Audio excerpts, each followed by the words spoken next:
Welcome, Diane Huey. I am so happy to have you here on the Smichael Speaks YouTube channel. And I am delighted that Diane is going to work with us on well bodies and well-beings.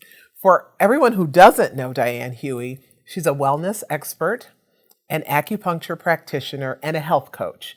Diane founded Huey Health to help people like you and I, find practical strategies for managing their well-being.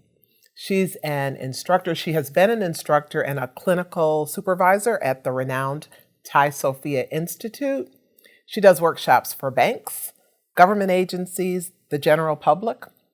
The reason I invited her is because her tools are practical and they are things that we can use. So Diane, when you talk about well bodies and well-being, what do you mean? Well, first of all, I just want to say thanks for having me, and it's always a pleasure to work with you. When we talk about well bodies and well-being, we're really talking about the whole person. And coming from a Chinese medical background, we always talk about body, mind, spirit.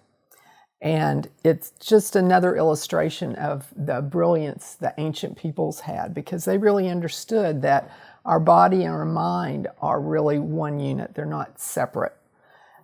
So when we want to talk about well-being, we want to talk about all those aspects of the self. So it's not just your diet, although the diet's important. It's not just exercise, but it's also how you feed your brain, how you feed your spirit and your heart. I work with a lot of leaders who say to me, look, Joanne, I do not have time. I am busy. I am stressed. I am harried. The best I can do is to try to eat well, maybe try to run once a week, but I just don't have time to focus on this. What do you say when you hear that? Well, first of all, I'd like to talk about a little story that was in the book, The 7 Habits of Highly Successful People by Stephen Covey. And one of the habits is called Sharpening Your Saw. He tells a little story about 2 woodcutters that are in a race to see who can cut the most wood. And the one woodcutter, of course, is going as hard and as fast as he can. And he notices the other one is stopping every so often. And he thinks, oh, well, I'm going to win this competition. But at the end, the one that stopped and took time to sharpen that saw was the winner, because he was working with the sharp saw. So we're the saw when we're in a business or, we do consulting, whatever it is, we're the saw as entrepreneurs especially. So if we can take that time, it may seem like, oh, I'm not getting this or that project done, but if we can take that time for ourselves to sharpen our saw, it's going to pay off in the long run. When you talk about paying off in the long run, what do you mean? Well, there are many studies that have shown that people who take a break, whether it's a 5-minute break every hour, or it's taking time off for self-care, mental health day, or taking vacations, that they are actually much more productive than the person that works 10 or 12 hours a day. So it really does pay off. Plus, what's the point of being successful at your business if you're grouchy, if you're groggy and tired? Maybe end up with different health issues. So, because ultimately it's about yourself, right? Your success is for yourself and others around you. So true success is having it all in terms of being a healthy, happy person and having the success in your career or your business. I like that. I like the fact that you focus on having it all very differently than, having the biggest house on the street or the biggest this or the biggest that. You're talking about the blend of the self and the career and the whole being. Absolutely. When people know that they have been off track in their wellness, whether it's their well body or their well-being, what do you do? What do you say? How do you work with them to get them back on track or to get them on track in the first place? Mm-hmm. Well, when people come to see me, often one of the first things I do, which might sound surprising, is to have them do a detox. Because we're all exposed to toxins, the polar bears in the Arctic, the fish in the Susquehanna River, the soil. even if you eat organic food, sometimes you might be getting toxins, the air. So those are things that become a burden to us, but it's usually incremental over time. So we don't realize that, wow, I have 25% less energy or less ability to focus, or, my digestion's off, or I'm achy and fatigued. So getting rid of the toxins is kind of like scraping off this layer, and then we can look to see, is it your lifestyle? Do you need more exercise? Do you need more sleep? Maybe you need acupuncture. Then we start to get a clearer picture of what actually needs to happen for the person. And I always tell people, you can come in once or twice a week for an hour or two of acupuncture, but then you have all those other hours during the week that are much more important, because you can undo the treatment or you can do things to support it. So I talk to people about ways to exercise, for example, that fit into their lifestyle and their ability level. We talk about dietary changes that they could make, and I try to make them, again, fit into their lifestyle, their preferences. And I always tell people, can you do 5% better? I like that. And that most people can, yeah, I can do 5% better. So we try to start small, work our way up. And then there are the people that, hey, I want to do it all. And they're able to handle that. So I kind of calibrate it to the individual person and what their needs are. But I think everybody can walk at least a block.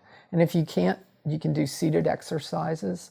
Everybody can breathe. Everybody can drink more water. Mm-hmm. So those are some essentials that, any of us can do.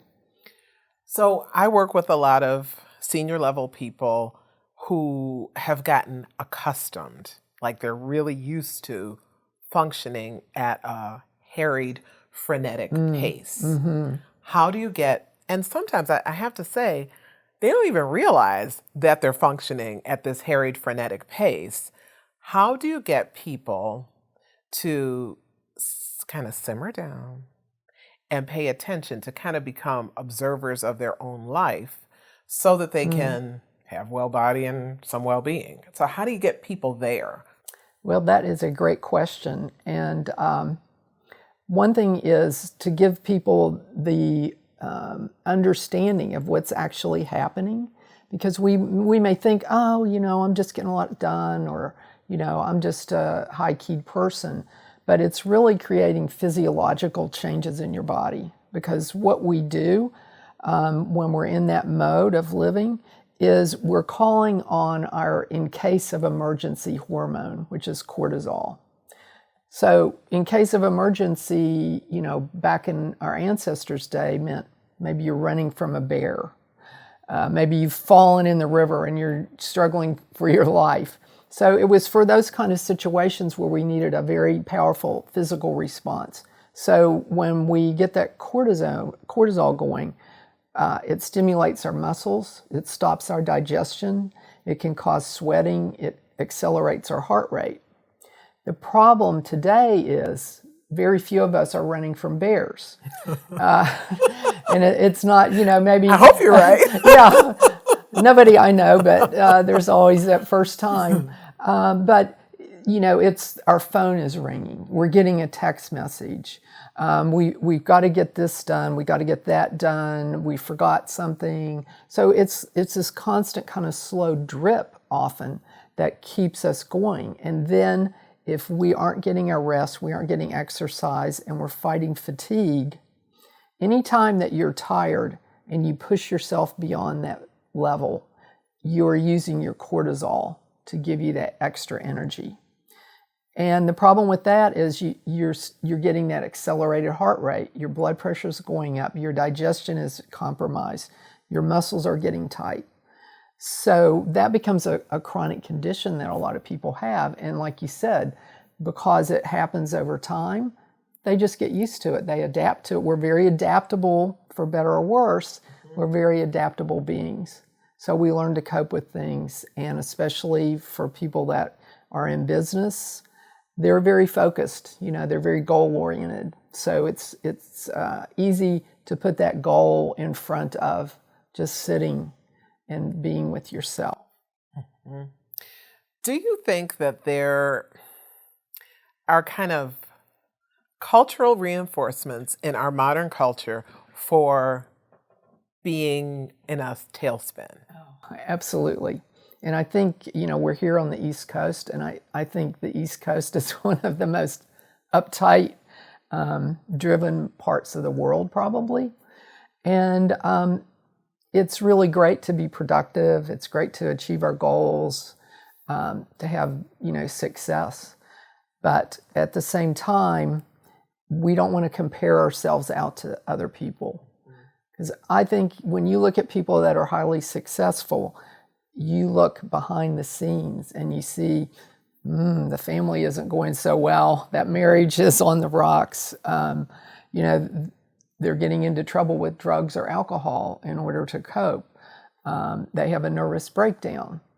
So we have to be really careful when we're looking at other people and what they're doing and what their successes are. That's one thing for sure. And we just have to use our schedules. We're all scheduled to the hilt usually.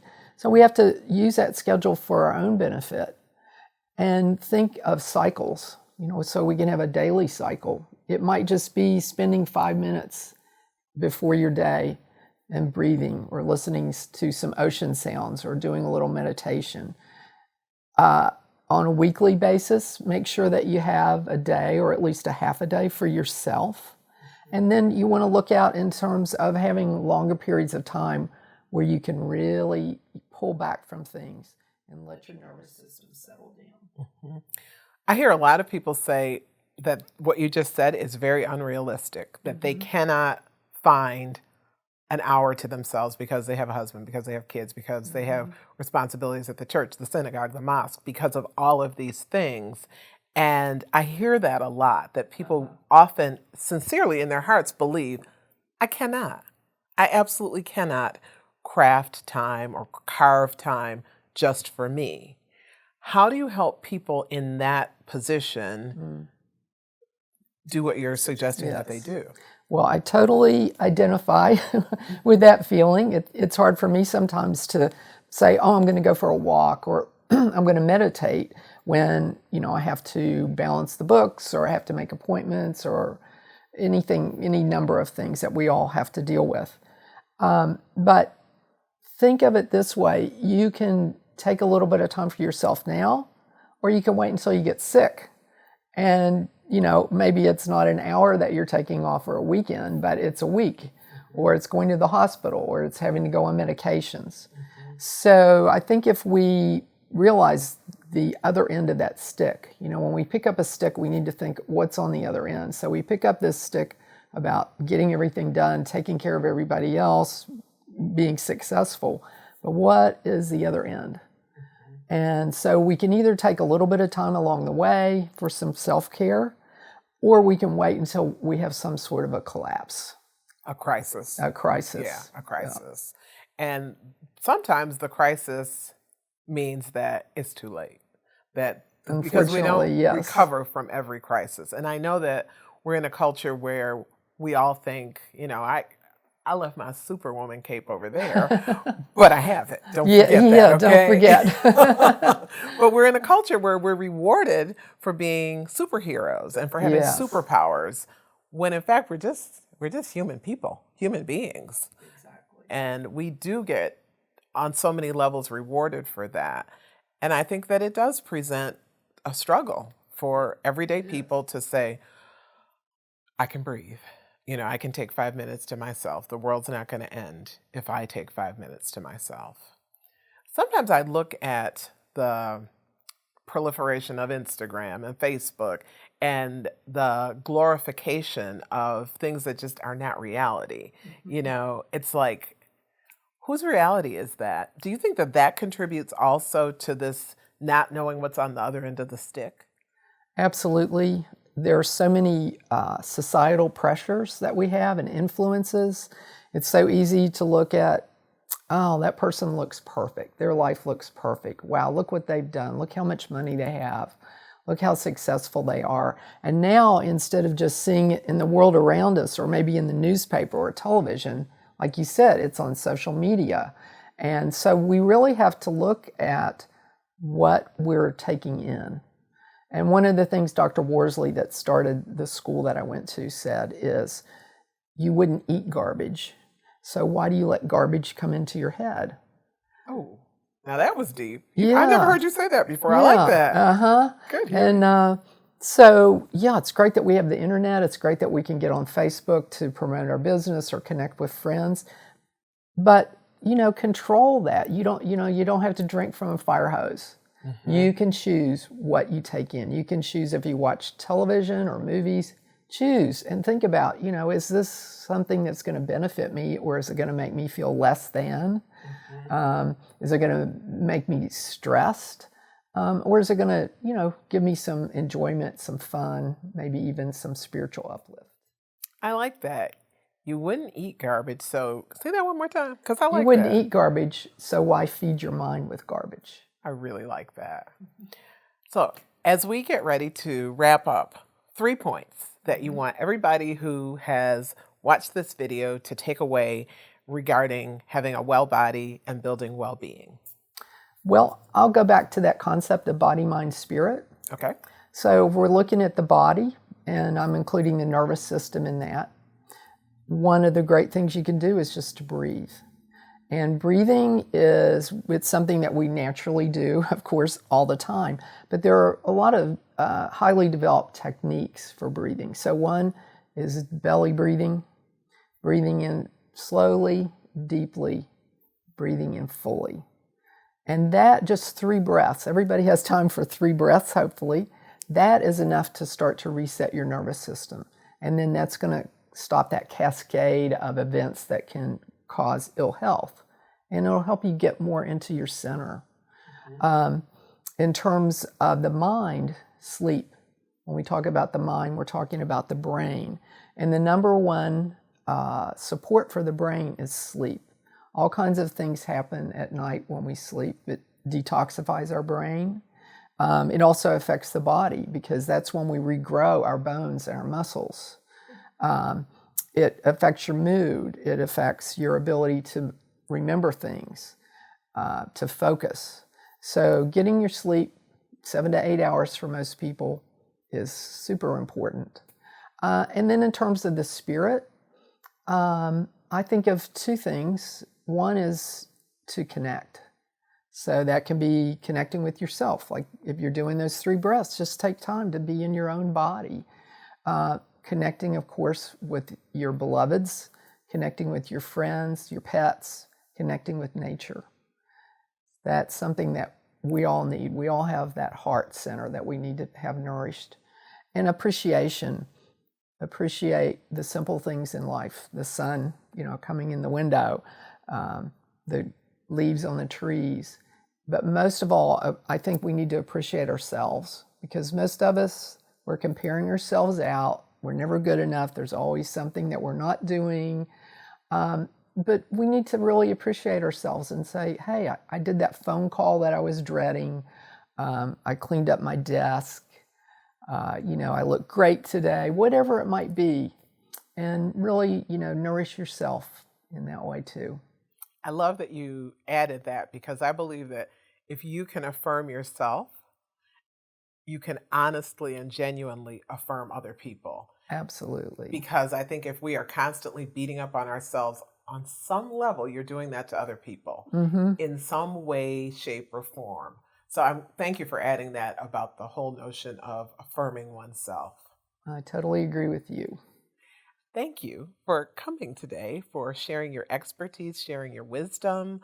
As I mentioned, Diane has been a guest on the Smichael Speaks podcast channel. There are 3 episodes where she has really gone deeply into helping us figure out what do we need to do to be well on all levels. So please check out those episodes, and also visit the Huey Health website for more tips and tools from Diane that will really help you have a well body and well-being.